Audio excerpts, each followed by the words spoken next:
All of us speak about risk as an essential ingredient to succeed in life. Risk as one of the inputs for getting the returns is also well known in management literature.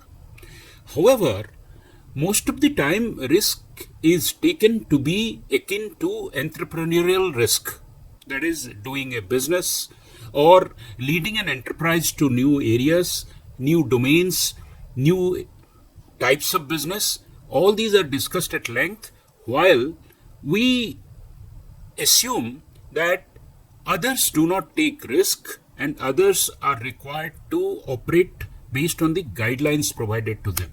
If you are in a job, that is, you are a professional and an employee of a large organization or a small organization, are you required to take risk in life, in career, in job, in your relationships to succeed? Or you should stay away and travel the beaten path? Of course, many of you will tell that we will have to take risk. But largely I have found in people who I mentor at different levels and people who come to seek advice and in the board level discussions, that risk taking as a subject as necessary for mid-level professionals is largely unaddressed. It is only, as I told, at running your own business or if you are a CEO or a CXO position, that the quantity, the quality, the amount of risk to be taken, approach towards situations where things are not clear and therefore risks are many, are discussed. However, it is not discussed that how we will take such risks. In this episode of Mahapatransform, we will discuss that whether in the job situation there is any benefit in taking the risk.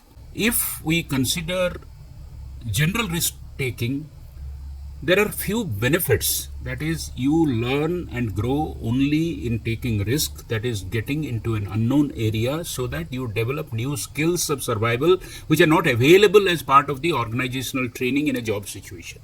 If you believe that your organization can thrive on innovation, innovation has to come down to a lower level, that is a level where middle level managers decide to innovate, decide to contribute by doing things differently. And because it is being done differently, uncertainty in the success of such differential approach is often risk taking. How do we build confidence in our teams when we are leading a small group of people or a medium-sized group of people rather than the whole organization? Building confidence often requires driving people under your command to overcome challenges, even if things do not go as planned, managing that fallout, making the presentation, and trying to find out stakeholders' opinion, taking it on board, and delivering accordingly on a continuously adjusting basis. This is nothing but risk management. So for inspiring, for decision making, for testing the resilience, you of course require it.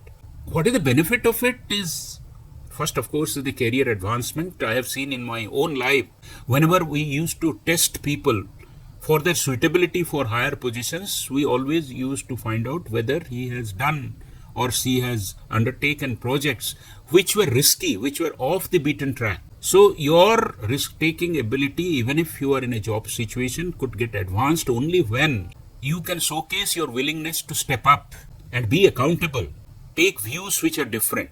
As a result, you will also get versatility, you will learn on your own, and suddenly you will find that you are networking, you are connecting with people who are not in your regular touch point. If you think that you are an introverted person, by taking risks, probably you will step out of your comfort zone of being with yourself.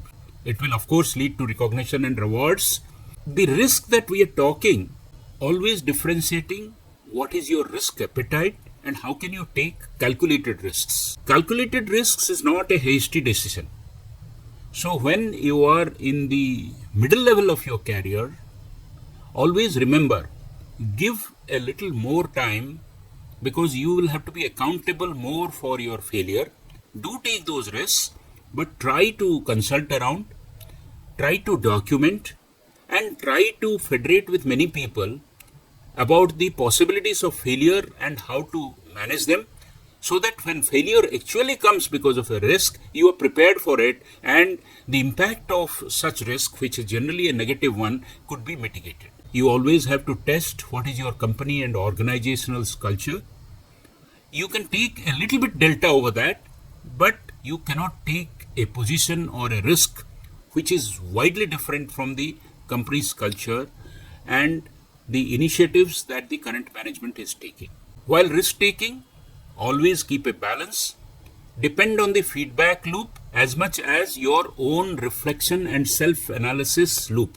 For this, a program management approach or seeing the deviation where it is going is equally important.